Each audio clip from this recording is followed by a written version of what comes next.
महसूस किया है कि यदि हमने विभाजन स्वीकार नहीं किया तो भारत छोटे टुकड़ों में विभाजित होकर विनष्ट हो जाएगा। कार्यालय में मेरे 1 वर्ष के अनुभव से मुझे ज्ञात हुआ कि हम जिस रास्ते पर चल रहे थे वह हमें विनाश की ओर ले जा रहा था। ऐसा करने पर हमारे पास एक नहीं कई पाकिस्तान होते।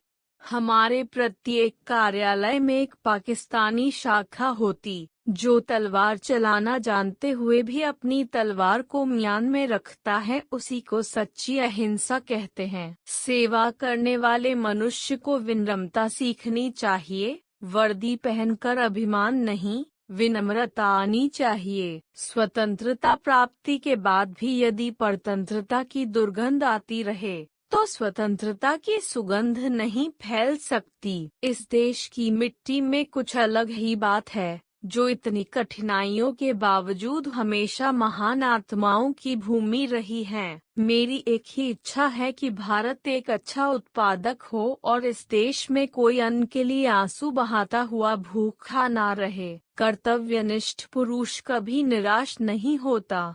अतः जब तक जीवित रहें और कर्तव्य करते रहें तो इसमें पूरा आनंद मिलेगा। एकता के बिना जनशक्ति शक्ति नहीं है। जब तक उसे ठीक तरह से सामंजस्य में ना लाया जाए और एकजुट ना किया जाए, प्राण लेने का अधिकार तो ईश्वर को है। सरकार की तोप या बंदूकें हमारा कुछ नहीं कर सकती। हमारी निर्भयता ही हमारा कवच है।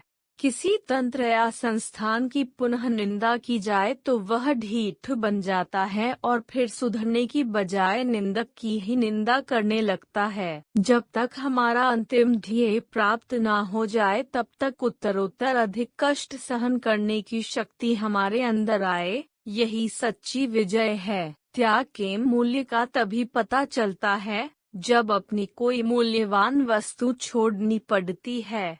जिसने कभी त्याग नहीं किया वह इसका मूल्य क्या जाने। संस्कृति समझ बूझकर शांति पर रची गई है। यदि मरना होगा तो वे अपने पापों से मरेंगे।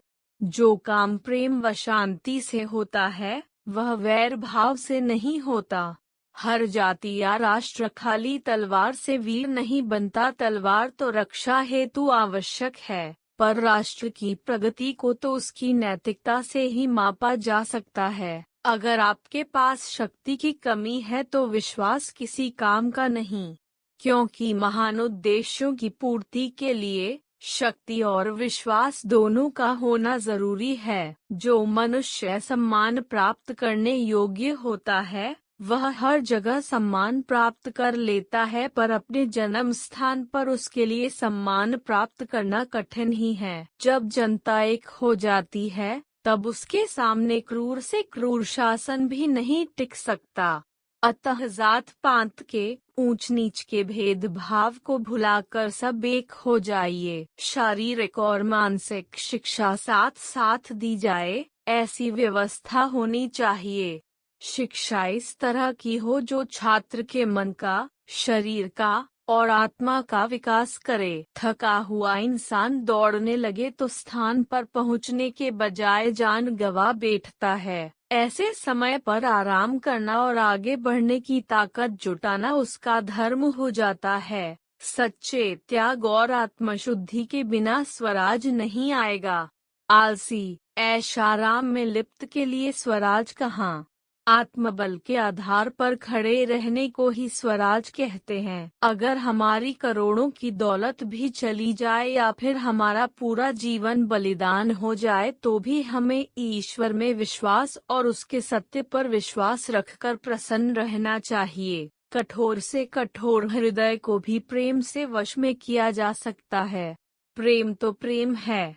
माता को अपना काना कुबड़ा बच्चा भी सुंदर लगता है और वह उससे असीम प्रेम करती है। आपके घर का प्रबंध दूसरों को सौंपा गया हो तो यह कैसा लगता है डैश यह आपको सोचना है। जब तक प्रबंध दूसरों के हाथ में है तब तक परतंत्रता है और तब तक सुख नहीं। सत्ताधीशों की सत्ता उनकी मृत्यु के साथ ही समाप्त हो जाती है, पर महान देशभक्तों की सत्ता मरने के बाद काम करती है। अतः देशभक्ति अर्थात देश सेवा में जो मिठास है वह और किसी चीज में नहीं। दुख उठाने के कारण प्राय हमें कटुता आ जाती है, दृष्टि संकुचित हो जाती है और हम स्वार्थी तथा दूसरों की कमियों के प्रति असहिष्णु बन जाते हैं।